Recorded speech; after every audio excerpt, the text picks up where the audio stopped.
안녕하세요. 하루 필수 말씀 충전 하필 큐티 조종환입니다. 오늘 함께 나눌 하나님 말씀은 역대하 18장 28절부터 19장 11절까지 말씀입니다. 이스라엘 왕과 유다 왕 여호사밧이 길르앗 라못으로 올라가게 됩니다. 이스라엘 왕이 여호사밧에게 이르되 나는 변장하고 전쟁터로 들어가려 하노니 당신은 왕복을 입으소서라고 하고 이스라엘 왕이 변장하고 둘이 전쟁터로 들어가게 됩니다. 우리가 여호사밧에게 이 변장을 요구하는 아합의 모습을 보면서 생각이 드는 건 뭐냐면, 아합도 분명히 미가야의 예언에 대해서 신경을 안 쓸 수가 없었다는 거죠. 그러니까 미가야의 예언, 하나님의 뜻에 내가 그렇게 쉽게 당하지 않겠다라고 하는 인간적인 술수 또는 어떤 미신적 행위를 한 것으로 보여져요. 그래서 변장을 하고 왕이 아닌 상태로 전쟁터에 참여하겠다라고 이야기를 하고 있습니다. 아람 왕이 그의 병거 지휘관들에게 이미 명령하여 이르기를 너희는 작은 자나 큰 자나 더불어서 싸우지 말고 오직 이스라엘 왕하고만 싸우라 라고 그렇게 이야기합니다. 이 사실을 몰랐던 아람 왕은 이스라엘 왕하고만 싸우라고 명령을 하지만 결국 아합과는 싸우지 못하게 되는 상태가 되어지죠. 그러니까 아합의 인간적인 방식이 먼저는 성공하는 것처럼 보여져요. 그런데 병거의 지휘관들이 여호사밧을 보고 이르되 그가 이스라엘 왕이라 하고 돌아서서 그와 싸우려 한즉 여호사밧이 소리를 지르매 여호와께서 그를 도우시며 하나님이 그들을 감동시키사 그들을 떠나가게 하셨다라고 그렇게 되어져 있어요. 여기에서 이스라엘 왕을 여호사밧이라고 착각하고 그래서 이 아합의 전략이 성공하는 것처럼 보이게 되는데, 그와 싸우려고 했을 때 여호사밧이 소리를 지른단 말이죠. 이 소리를 지르는 것이 여호와께서 그를 도우시는 어떤 이 방법이 되기 때문에 여기에서 소리를 질렀다라고 하는 게 이 기도라고 생각을 할 수도 있을 것 같습니다. 기도에 대한 응답이죠. 기도에 대한 응답이고 하나님께서 그를 도우셨고 그들이 여호사밧을 떠나가게 만드는 이유와 원인이 되었다라고 그렇게 설명을 하고 있어요. 여호사밧은 사실 이 기도, 소리 지르는 것밖에 할 수 있는 상황과 방법 이런 것들이 떠오르지 않았을 겁니다. 그렇게 소리를 질렀을 때 하나님께서 도우셔서 살아나게 되는 거죠. 병거의 지휘관들이 그가 이스라엘 왕이 아님을 보고 추격을 그치고 돌아갔다, 이렇게 이야기하고 있어요. 왜 이스라엘 왕이 아니라는 사실을 알았는지 우리가 추측하고 추론하는 것은 어렵지만 어쨌든 이 기도를 통해서 소리 지름을 통하여서 하나님께 응답을 받고 살 수 있었다라고 하는 것은 분명합니다. 이렇게 아합의 미신이었든지 아니면은 인간적 방법이었든지 간에 그것을 실행하는 데 있어서 일정 정도 성공을 분명히 거둔 것은 사실이에요. 그런데 한 사람이 무심코 활을 당겨서 이스라엘 왕의 갑옷 솔기를 쏘게 됩니다. 이것은 의도적이지 않았다라고 하는 것이 무심코라고 하는 단어에서 발견할 수 있는데 우연히 벌어진 일인 거죠. 우연히 이 갑옷 솔기를 쐈어요. 의도해서 저 사람이 왕이다 이렇게 생각해서 쏜 게 아니라 그냥 전쟁 가운데에서 그냥 무작위적으로 쏘아 날아온 그 화살이 이 갑옷 솔기를 쏨으로 인해서 왕이 그의 병거 모는 자에게 이르되 내가 부상하였으니 내 손을 돌려서 나를 진중에서 나가게 하라, 이렇게 이야기를 해요. 그런데 이날의 전쟁이 맹렬했다라고 이야기합니다. 우리가 앞서서 북이스라엘의 거짓된 이 선지자들이 이 길랏 라못의 전투를 굉장히 손쉽게 이길 수 있다라고 그렇게 예언했던 것을 생각을 해봐야 돼요. 그들도 미련한 사람들이 아니기 때문에 전장의 상황이 어떻게 벌어질 것인지는 사실 너무나도 자명한 이야기들이었다라고 판단하는 게 오를 겁니다.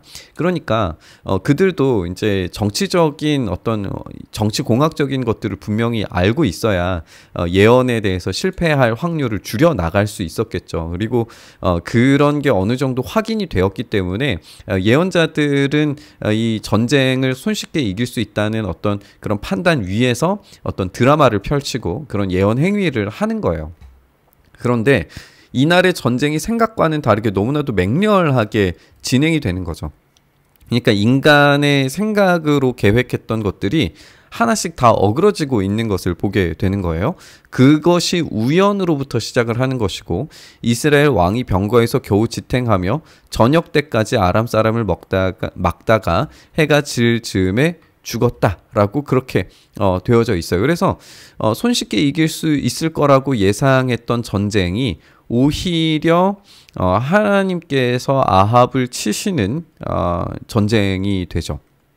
그리고 인간의 계획들이 모두 다 실패하고 하나님의 예언, 미가야를 통한 이 예언만이 온전히 성취되는 것을 보게 됩니다. 유다 왕 여호사밧이 평안히 예루살렘으로 돌아와서 그의 궁으로 들어갔다. 이렇게 이야기하고 있어요. 우리가 미가야가 예언을 할 때에 이스라엘 백성들이 다 흩어진 양과 같고 그들이 평안하게 자기 집으로 돌아가게 될 거다라고 그렇게 예언을 했었죠. 그것을 우리는 역설적인 설명이라고 이해를 했어요. 그러니까 그들이 평안하게 돌아간다라고 하는 것은 역설이다. 그래서 하나님께서 이야기하고 계시는 것은 그렇게 평안하게 집에 돌아가지 못하게 될 거다라고 하는 이야기로 우리가 읽어야 된다라고 했는데 그 역설의 문장 자체가 지금 여호사밧이 평안하게 자기 집으로 돌아옴을 통하여서 그게 실제로 구현이 되는 걸 보게 됩니다. 그래서 각각의 이 평안함, 오히려 이제 아합은 저주로 그리고 여호사밧은 하나님을 경외하는 자였기 때문에 다시 평안함으로 돌아오게 되는 이런 역설적 관계들이 성취가 되는 걸 보게 돼요. 그래서 이 미가야의 예언이 성취되었기 때문에 결국 하나님께서 오르시다. 인간의 계획들은 모두 다 실패했지만 하나님의 계획은 성취되었다. 라고 하는 것을 우리가 볼 수 있습니다. 하나님의 선견자 예후가 나가서 여호사밧 왕을 맞아 이르되 왕이 악한 자를 돕고 여호와를 미워하는 자들을 사랑하는 것이 옳으니까 그러므로 여호와께로부터 진노하심이 왕에게 임하리이다. 그러나 왕에게는 선한 일도 있으니 이는 왕이 아세라 목상들을 이 땅에서 없애고 마음을 기울여 하나님을 찾음이니이다 라고 그렇게 이야기하고 있어요. 그래서 여호사밧의 잘못에 대해서 지적을 하죠. 악한 자를 돕고 여호와를 미워하는 자들을 사랑하는 것이 옳지 않다. 그러니까 이 아합이 죽는 이 과정에 참여한 이 사실 자체가 문제다.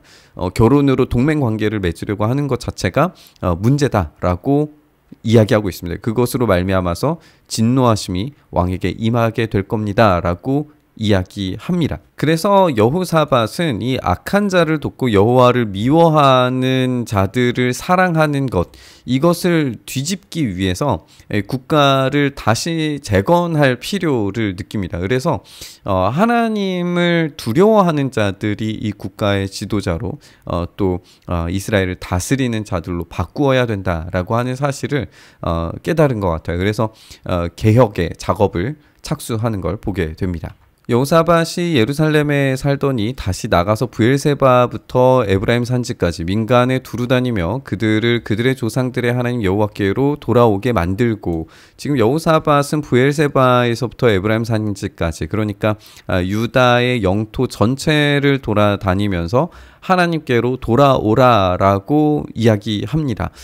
유다 온 나라의 견고한 성읍에 재판관을 세우되 성읍마다 있게 하고 재판관들에게 이르되 너희가 재판하는 것이 사람을 위하여 할 것인지 여호와를 위하여 할 것인지를 잘 살피라. 너희가 재판할 때에 여호와께서 너희와 함께 하심이라. 그런즉 너희는 여호와를 두려워하는 마음으로 삼가 행하라. 우리의 하나님 여호와께서는 불의함도 없으시고 치우침도 없으시고 뇌물을 받는 일도 없으시니라. 이렇게 이야기합니다. 그래서 이 국가 이 체제 자체를 하나님의 말씀 앞에 두는 것을 보게 돼요.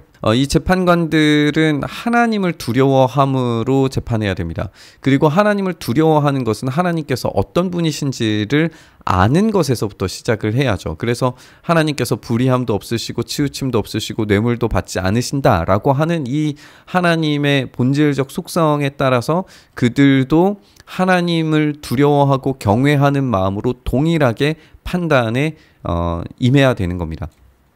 지금 우리는 이전 본문에서 살펴봤던 게 정치와 종교가 따로 분리되어져 있는 모습을 확인을 했어요. 그렇기 때문에 정치 체제 안에서는 하나님을 사랑하지 않는 자들과도 연합할 수 있다라고 생각을 한 거죠. 그것에 대해서 지금 심각한 문제가 있다라고 하는 것을 깨달은 이 여호사밧은 정치 체제와 이 종교로서 하나님을 믿는 이 믿음을 일원화시키기를 지금 원하는 거예요. 그래서 이 정치의 영역에서도 하나님의 말씀 안에서 정치가 이루어지고 이 사법 권한이 회복되기를 원하는 모습을 우리가 보고 있는 겁니다. 그래서 여호사밧이 한 행동이 뭐냐면 이 재판관들을 레위 사람들과 제사장들을 통하여서 하도록 만든 거예요. 이스라엘 족장들 중에서 사람을 세워서 이 여호와께 속한 일과 예루살렘 주민의 모든 송사를 재판하게 하고, 그래서 이 레위 사람들, 제사장들, 이스라엘 족장들, 이 사람들이 이 송사를 재판하도록 만든 건데, 이들은 하나님의 말씀에 대해 이해도가 있는 사람들이죠. 그러니까 하나님의 말씀을 알고 그것을 기준으로 해서 재판을 할 수 있는 사람들을 세운 거예요. 그들에게 명령하여 이르되 너희는 진실과 성심을 다하여서 여호와를 경외하라. 이 하나님의 말씀에 따라서 여호와를 경외하는 것이 재판의 근거가 되도록 하는 거죠.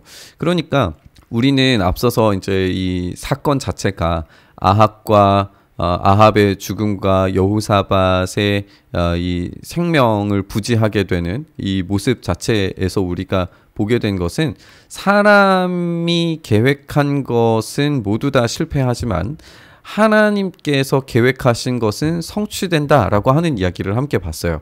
그렇다면 이 재판의 근거도 사람의 근거, 사람의 계획에 따라서 하는 것은 반드시 심판을 받게 되겠지만 하나님의 말씀에 따라서 하나님을 경외함을 통하여서 이 재판을 하게 됐을 때 하나님의 공의와 정의가 이 국가를 다시 살려낼 수 있다라고 하는 근거로 삼게 되는 거죠.